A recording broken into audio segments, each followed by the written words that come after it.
very serious in this case. Hinin ke Sngi ke St. Anthony's College ke Rakhe ke International Women's Day da ke program membunjat bala penyat da ke Women's Anti-Harassment Cell. Hakani ke Sngi la penlong ya ke jing emerjingmut halor ke mat bekongsan. Ke jing ai jing hikai halor ke kot ke khia bat ke jing kren neki riu shampang da ke jing thmu ban pinkop bor ya ki Kynthei bat ban ai jing hikai ya ki halor ke mat bekongsan. Kumia ka hok jongki Kynthei ka kot ka khia bat ka jing shngan na ka benta ka jongki tungini khbi company halor ka ni ka program ka St. Anthony's College ka Rakhe ka International Women's Day lani ka Sngi Burom ya Kynthei da ka ba penlong ya program ba bonjat bala penyai da ka Women Anti-Harassment Cell I Dr. Sarah Karbuli ba ajing kren hakani ka program ilapan pa halor ka jingkong san man ajing itu ya ka jingchop jongki Kynthei la ka dei ha ka bormet ka jing sat lani ka rukom perkat perdan lapan kut ya ka ni program da ka health camp bat ka jingkren na ki riu pang ha ka ba ki lapan shai halor ka jingpang bampong bat ki wei ki jingpang ki bala ban yada.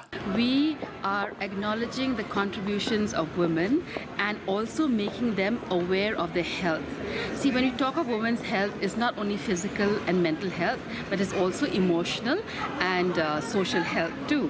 So having a camp side by side with the talks by the expert doctors, we are actually allowing the students to be aware of, cancer and about all these illnesses that they could prevent if it was detected earlier.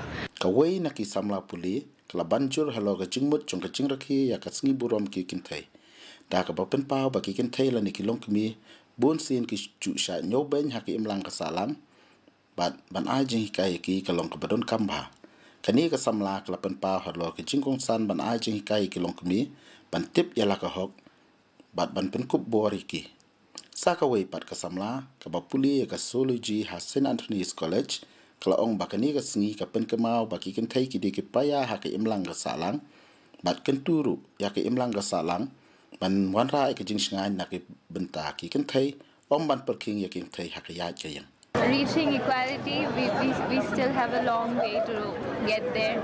I think equity would be a more appropriate word in that respect.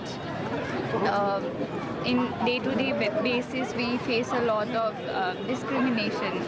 Kynthei kilang ka paya jong ka society ta. Dan kan Kynthei ka society kanang kung may kishin lang limbay Kynthei ini sayo kishin lang badit badal ko. Nam konten kishin lang tamba.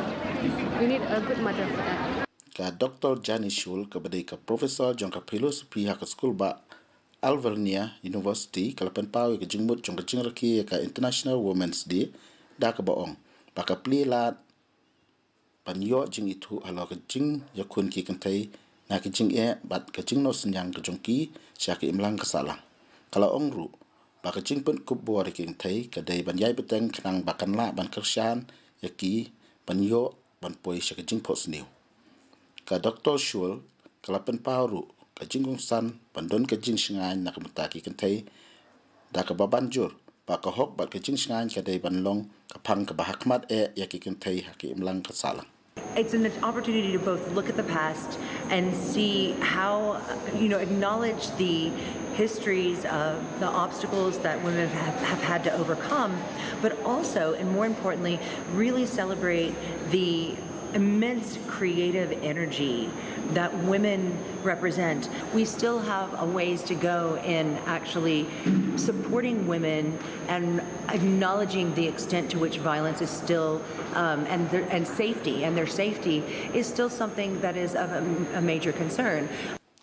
Ha ka bakut ka program Rakhe ka International Women's Day ha St. Anthony's College kalong ka jingpen kemau baka jingele ban pen kup bor ki Kynthei bat banon ra jing shngai na ka benta chungki ka dai ban long ka bayai beteng na ka por